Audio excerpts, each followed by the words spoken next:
Salut tout le monde, je vous retrouve aujourd'hui pour un nouvel update lecture sur ma chaîne. Ça fait un moment que je ne vous en ai pas fait, je pense que c'était il y a même 3, 4 voire même 5 mois.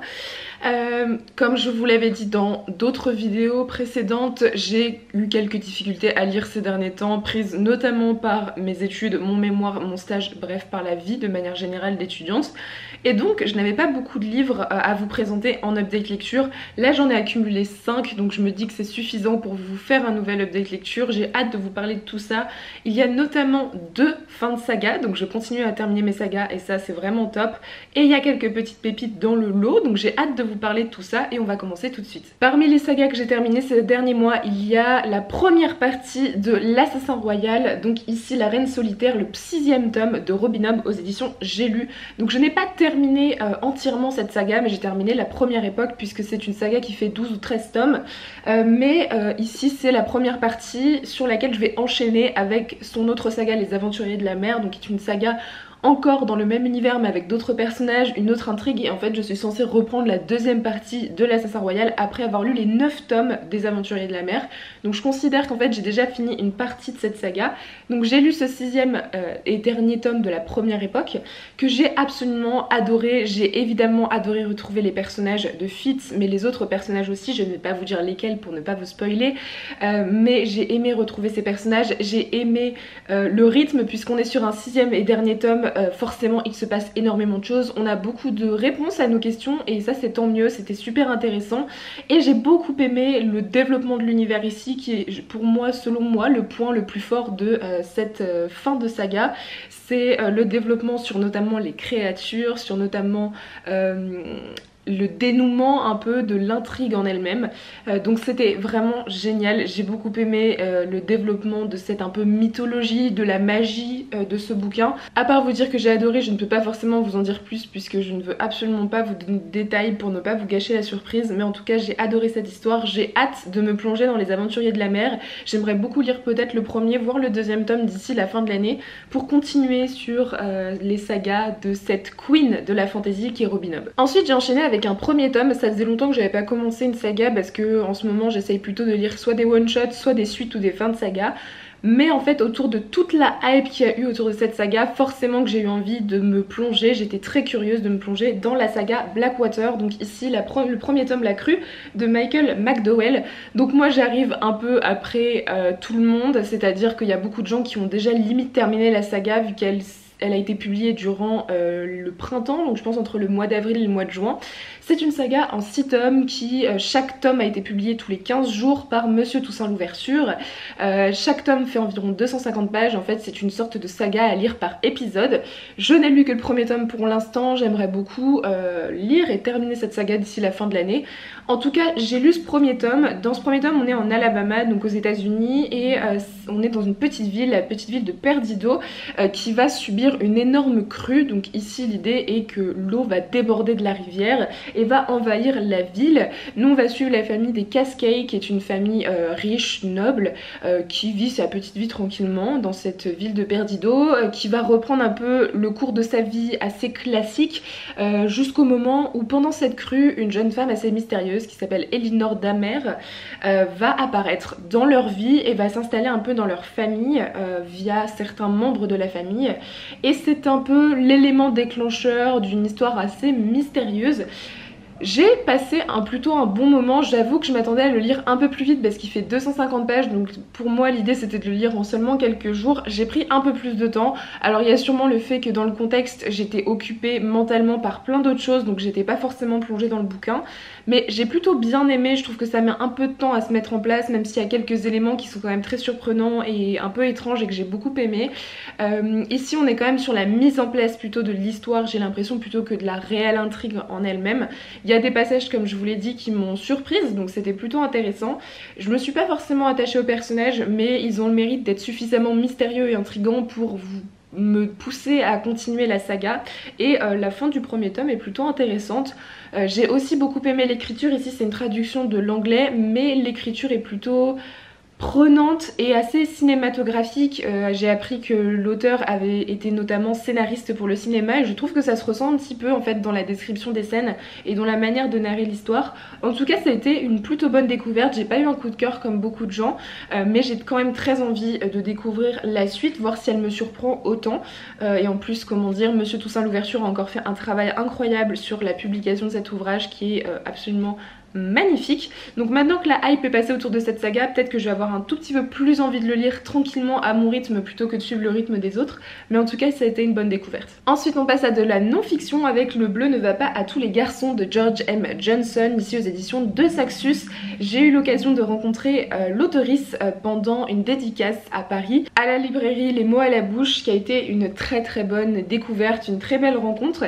Ici en fait l'auteurice militante et journaliste George M. Johnson nous livre sa vie, son adolescence, son enfance jusqu'à ses années d'études à la fac. Une série en fait d'essais militants, d'essais sur la famille, sur son orientation sexuelle, sur son identité, sur la communauté LGBTQ+, bref, sur ces thèmes-là, sur la masculinité toxique aussi, nous livre tout ça à travers un point de vue extrêmement personnel puisqu'il reprend évidemment son expérience à lui, elle. En tout cas, ça a été une très bonne lecture, j'ai dévoré ce livre, ça se lit extrêmement bien, j'ai beaucoup aimé l'écriture de l'auteuriste et les témoignages qui sont ici finalement sont extrêmement authentiques, bruts et nous procurent énormément d'émotions, on s'attache très vite à la personne qui est George M. Johnson. C'est une personne qui est admirable, qui a un sens critique et beaucoup de recul sur ce qu'il ou elle vit. Et c'était vraiment très intéressant. En tout cas, un livre que je vous recommande si ce sont des essais, en tout cas des thèmes qui vous intéressent et que vous ne vous êtes jamais lancé parce que vous avez peur que ce soit trop complexe ou de ne pas comprendre en fait ce que vous lisez. Ceux-ci sont très accessibles, ça parle de thèmes extrêmement variés, c'est un livre assez court donc je pense qu'il est très accessible aussi là-dessus et l'écriture est très prenante, ça se lit bien, il y a un peu d'humour, c'est léger et en même temps ça parle de sujets qui sont quand même terriblement importants donc je vous invite sincèrement à le lire et puis regardez-moi cette couverture, elle est absolument magnifique, vous ne pouvez pas ne pas craquer. J'ai enchaîné avec une deuxième suite et fin de saga ici, il s'agit du tome 6 de l'Anti-Magicien de Sébastien de Castel, donc ici hors la loi, aux éditions Gallimard Jeunesse. Vous savez que l'Anti-Magicien est une saga que je lis depuis maintenant 3-4 ans, je crois un truc comme ça, et j'ai enfin lu le 6e tome et donc terminé la saga. J'avais été assez mitigée sur le tome 5, j'avais passé un bon moment mais j'étais pas forcément très convaincue et j'attendais donc beaucoup de ce 6e tome. J'ai beaucoup aimé ce 6e tome, ça a été une très bonne lecture, j'ai aimé retrouver certains personnages qui reviennent enfin dans le 6e tome, j'étais vraiment ravie de les revoir et je pense que c'est ce qui a été le petit plus en fait de cette conclusion.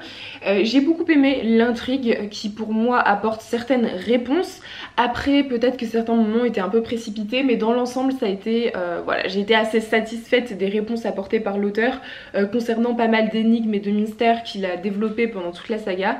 L'intrigue est toujours aussi prenante, l'écriture aussi, ça c'est quelque chose que je retrouve dans chaque tome de l'Anti-Magicien, ce sont des livres qui se lisent très bien. L'écriture est toujours aussi addictive, j'aime toujours autant retrouver ces personnages qui ont énormément d'humour. Si vous cherchez vraiment une saga de fantasy young adulte avec de l'humour, je vous invite sincèrement à lire l'Anti-Magicien avec ce côté anti-héros qui amène beaucoup de situations assez étranges mais plutôt intéressantes, même s'il y a quand même des situations qui se répètent dans les 6 tomes, il y a des choses qui reviennent, ça peut être un peu redondant parfois et manquer d'originalité mais dans l'ensemble de la saga c'est un très bon tome, une très bonne conclusion.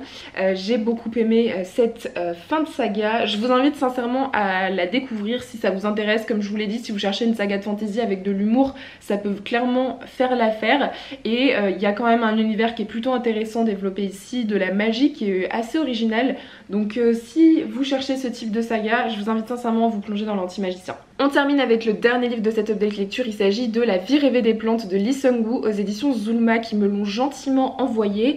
Donc ici on est sur un livre de la littérature coréenne, assez contemporaine, enfin il a été publié il y a un petit moment, mais on va dire que c'est plutôt de la littérature contemporaine. Ici on va suivre le personnage de Ki-yoon qui va revenir dans sa famille, qui a vécu un drame. Vous le savez en fait dès les premières pages, son grand frère est handicapé suite à son service militaire et il va revenir dans cette famille qui est assez brisée, avec une mère très mystérieuse, un père qui s'est replié sur ses plantes et qui ne parle que très peu, et un frère qui n'arrive pas à gérer le drame qu'il a vécu. Et donc en fait on va le lancer, Ki-yoon, sur l'enquête de sa mère, donc c'est assez étrange. C'est un livre qui m'intriguait beaucoup parce que comme vous le savez j'ai fait une vidéo sur la littérature coréenne, donc j'avais très envie de découvrir d'autres ouvrages de cette littérature, surtout qu'il n'y en a pas des masses qui sont publiés et traduits en France. Donc j'étais très intriguée par celui-ci. Malheureusement ça a été une lecture assez mitigée. Pourquoi? Déjà parce que j'ai eu énormément de mal à m'attacher au personnage principal, qui a beaucoup de défauts et très peu de qualités et qui n'est pas très attachant.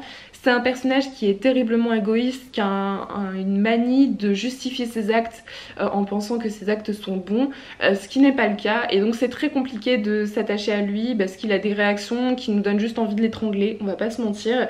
Et puis finalement il n'y a un peu que ce personnage qui est vraiment développé, même si on a quelques personnages secondaires, c'est pas forcément poussé sur eux, mais plutôt sur le personnage de Ki-yoon, donc ça nous aide pas forcément à nous attacher à d'autres personnages et à retenir notre attention vers d'autres personnages dans l'histoire. Au niveau de l'intrigue est sympa, ça se lit très bien. Par contre j'ai beaucoup aimé la traduction, c'est extrêmement fluide, c'est prenant, et c'est pour ça que je l'ai lu en très peu de temps. Je l'ai lu en à peine 24 heures. Alors, il est assez court, mais dans tous les cas c'est un livre qui se lit bien. Mais au niveau de l'intrigue j'ai pas forcément été vraiment surprise, j'étais intriguée pendant tout le bouquin, mais par contre les retournements de situation, je m'y attendais un petit peu, et c'est aussi pour ça que j'ai trouvé ça assez moyen, parce que c'est des choses qu'on a déjà vues et revues et re-revues, donc c'était pas forcément extrêmement surprenant. On s'y attendait un peu, en tout cas voilà, j'ai pas trouvé ça exceptionnellement original. On rajoute à ça quelques épisodes de slut shaming, on a un point de vue qui est assez étrange, extrêmement masculin. J'irai peut-être pas jusqu'à dire misogyne, mais un peu quand même. En tout cas les passages de slut shaming le sont, et le traitement des personnages féminins sont très classiques, très patriarcaux finalement. Donc c'est pas très original, et en même temps ça revient à l'époque à laquelle le livre a été écrit. En tout cas voilà, ça a été une lecture un petit peu mitigée. Je suis quand même contente de l'avoir lu parce qu'il m'intriguait beaucoup, donc maintenant j'ai un peu satisfait ma curiosité vis-à-vis de ce bouquin. Je ne sais pas si je vous le recommanderais. Pour moi il y a d'autres classiques de la littérature coréenne, en tout cas des contemporaines, qui ont été meilleurs selon moi, notamment Kim Ji-young est né en 1982 de Cho Nam-ju, qui trace en fait la vie d'un personnage, d'une femme en Corée, dans la Corée d'aujourd'hui, et c'est terriblement intéressant. Je vous le recommanderais peut-être un peu plus que celui-ci, mais si vous aimez la littérature coréenne, que vous voulez le découvrir, sincèrement faites-vous votre avis, je serais ravie de le lire et d'en parler avec vous. En tout cas c'est un livre que j'ai lu et qui me permet d'en savoir un peu plus sur la Corée. Voilà tout le monde, j'ai déjà fait le tour des 5 romans que j'ai lus ces derniers temps. Ça a été dans l'ensemble de bonnes lectures. Je suis contente d'avoir terminé des sagas et d'avoir lu certains livres. Un livre de non-fiction, ça m'a fait du bien. En tout cas ce sont des lectures variées. J'espère sincèrement que cette update lecture vous aura plu, que ça vous aura permis de découvrir certains romans. N'hésitez pas à me dire en commentaire quel a été votre dernier coup de cœur ou votre dernière déception, je serais ravie de vous lire. En attendant, je vous souhaite de très bonnes lectures et je vous dis à très bientôt dans une prochaine vidéo. Bye!